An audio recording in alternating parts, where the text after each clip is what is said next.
আতিক্কা পিঠা, এটা আমাদের চট্টগ্রামের অনেক বেশি জনপ্রিয়। এই পিঠাটা বেশিরভাগ খাওয়া হয় শীতকালে। তো আমরা এটাকে কলার পাতা দিয়ে তৈরি করে থাকি। তো পিঠাটা তৈরি করার জন্য আমি প্রথমে 1 কেজি চাল ভালো করে ধুয়ে, বিনি চাউল ভালো করে ধুয়ে ভিজিয়ে রাখছিলাম। তো আমি 1 ঘন্টার মতো ভিজিয়ে রাখছিলাম। আর আমি এখানে নিয়ে নিলাম সাদা বিনি চালটা, আপনারা চাইলে লাল বিনি চালটা নিতে পারেন। তো এখান থেকে 1 ঘন্টা ভিজানোর পরে দেখেন চালটা নরম হয়ে গেছে। আর আমি পানি থেকে চালগুলো এরকম করে করে একটা চাকুনিতে নিয়ে নিচ্ছি, যাতে পানিগুলো ঝরে যায়। আর আমি ফ্যানটা সাইডে দিয়ে রাখছি, যাতে তাড়াতাড়ি পানিটা টেনে যায়, এখানে একটু পানি থাকা যাবে না। তো দেখেন এক এক করে আমি চালগুলো নিয়ে নিচ্ছি। আর আমি এভাবে নাড়াচাড়া করে দিচ্ছি, যাতে তাড়াতাড়ি পানিগুলো নিচের দিকে পড়ে যায়। পিঠাটা তৈরি করতে একটু কষ্ট, কিন্তু খেতে কিন্তু অনেক বেশি মজা।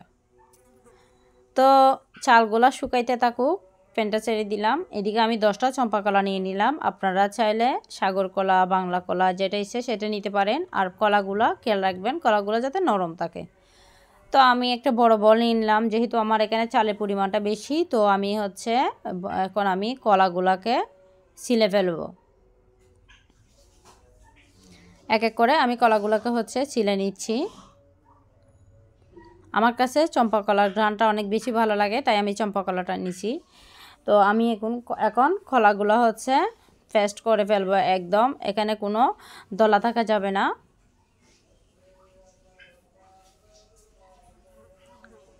তো এই তো দেখতে পাচ্ছেন আমি কলাগুলোকে পেস্ট করে ফেললাম। এখন আমি নিয়ে নিব অল্প একটু গুড়। এখানে গুড় বেশি দেব না, কারণ আমাদের চট্টগ্রামের মানুষেরা গুড় খুব কম খায়, চিনির পরিমাণটা একটু বেশি খায়। তো তারপরও আমি একটু গুড় দিয়ে দিলাম। এখানে আমি পরিমাণ মতো লবণ দিয়ে দিলাম। যেহেতু এখানে চালের পরিমাণটা বেশি, সেক্ষেত্রে লবণটা একটু বেশি করে দিতে হবে। তো সেজন্য আপনারা এতগুলো লবণ দিবেন না, আপনাদের পরিমাণ অনুযায়ী লবণ দিবেন। এখানে আমি 2টা নারকেল কুচি করে নিলাম, এভাবে কেটে দিবেন নারকেল। তো আমি এখানে 2টা দিছি নারকেল। তো এরকম করে কেটে দিবেন, এতে করে পিঠাটা খেতে অনেক বেশি ভালো লাগে। তো আমি এখন দিয়ে দিব চিনি। এই যে দেখতে পাচ্ছেন আমি এখানে চিনি দিয়ে দিচ্ছি।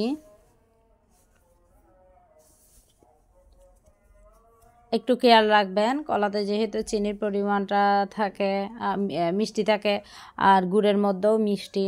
তো অনেকে মিষ্টি কম পছন্দ করে, এটাও খেয়াল রাখবেন। আবার যারা বেশি মিষ্টি পছন্দ করে, তাহলে এখানে আরও চিনি দিতে হবে। যেহেতু আমাদের পরিবারে একদম মিষ্টি পছন্দ করে না, তো সেই জন্য আমি মিষ্টির পরিমাণটা কম দিছি। এই জন্য আমি চিনি কমেটা দিলাম আর কি। তো যাই হোক, আমি এগুলোকে হাত দিয়ে ভালো করে মাখাই নেব।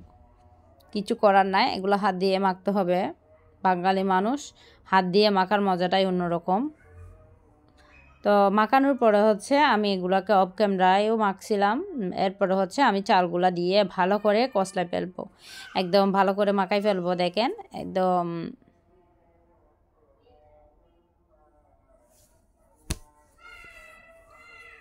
এই তো আমার মাখানো শেষ। এরপরে আমি কলা পাতা নিলাম। কলা পাতায় আমি ঠিক এরকম করে করে দিব, দিয়ে এগুলাকে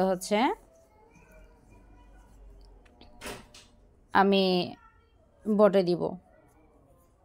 Hi everyone, Assalamu alaikum. Welcome back to my channel Sharmin Cooking World. I am a regular content creator. I upload video daily on YouTube. Please like, comment, share and subscribe my YouTube channel. Enjoy this video. বন্ধুরা, আজকে আমি কি করতে যাচ্ছি সেটা তো দেখতে পাচ্ছেন।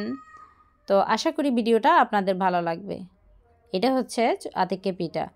তো আমি কিভাবে খুব সহজ ওয়েতে আমাদের চট্টগ্রামে এই পিঠাটা তৈরি করে, সেটা আমি আপনাদের সাথে শেয়ার করলাম। তো যারা যারা আমার ফেসবুক পেজ থেকে দেখতেছেন, যদি ভালো লাগে পেজটাতে একটা লাইক ফলো দিবেন। আর যারা যারা আমার চ্যানেল থেকে দেখতেছেন, যদি আমার চ্যানেলটি ভালো লাগে, সাবস্ক্রাইব না করে থাকলে একটা সাবস্ক্রাইব করে দিবেন। তো এই তো দেখতে পাচ্ছেন আমি এই কলা পাতাগুলো দিয়ে এভাবে পেঁচাইয়া করতেছি।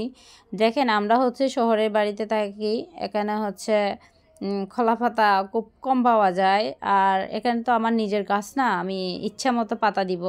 তো যতটুকু আমি নিতে পারছি আমি একটু কিপটামু করে আর কি পাতাগুলো ব্যবহার করতেছি, কিছু করার নাই। আপনারা বেশি করে পাতা দিয়ে হচ্ছে পেঁচায় পেঁচায় ইয়ে করবেন। আমার যেহেতু পাতা সংকট, তাই আমি এভাবে করে হচ্ছে অল্প একটু পাতা দিয়ে দিয়ে কোনো মতে পেঁচিয়ে আমি পিঠাটা তৈরি করতেছি।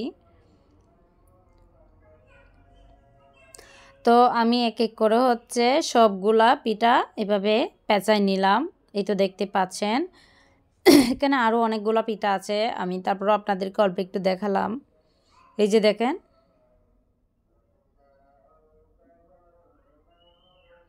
তো আমি হচ্ছে এগুলাকে এখন ভাপে দিব।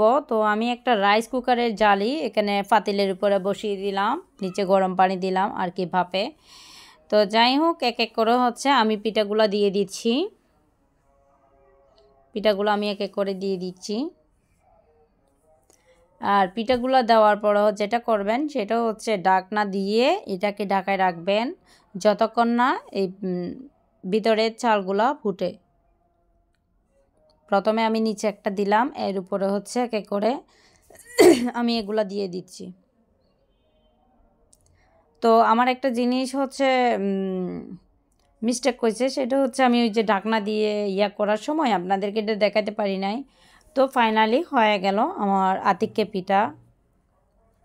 তো বন্ধুরা দেখেন, আমি একটা পাতা খুলে আপনাদেরকে একটু দেখাবো। আর পাতা দেখেন, এগুলো হচ্ছে রাত্রে হয়েছিল, আমি একটু ঠান্ডা করে রাখছিলাম। আর এগুলো আমরা সকালবেলা খেতে বেশি ভালোবাসি, রাতের বেলা বানিয়ে সকালে খেতে বেশি ভালোবাসি, তাই রাতের বেলা আমি রেখে দিছিলাম। এরপরে সকালে ওইটা হচ্ছে এগুলা এই যে ঠান্ডা ঠান্ডা হয়ে গেছে। এই যে দেখেন, আমি একটু খুলে আপনাদেরকে দেখাচ্ছি। দেখেন পিঠাটা কতটা সুন্দর হয়েছে। তো বন্ধুরা, আমার আজকের রেসিপিটা নাস্তার রেসিপিটা আপনাদের কেমন লাগলো অবশ্যই কমেন্ট করে জানাবেন। আমার ভিডিওটা যদি আপনাদের এটুকু ভালো লাগে, প্লিজ আপুকে একটু বেশি বেশি করে হচ্ছে সাপোর্ট করবেন। আবারও চলে আসবো নতুন কোনো পিঠার রেসিপি বা রান্নার রেসিপি নিয়ে। আপনারা বলবেন আমার কোন রেসিপিটা আপনারা দেখতে চান। তো এই তো আমি একটু খেয়ে আপনাদেরকে দেখাচ্ছি। অনেক বেশি মজা হয়েছে, আর এটা আমার অনেক বেশি পছন্দের পিঠা। তো সবাই ভালো থাকবেন, সুস্থ থাকবেন। আজকের মতো এখানে বিদায় নিচ্ছি। আল্লাহ হাফেজ। আসসালামু আলাইকুম ওয়া রাহমাতুল্লাহ।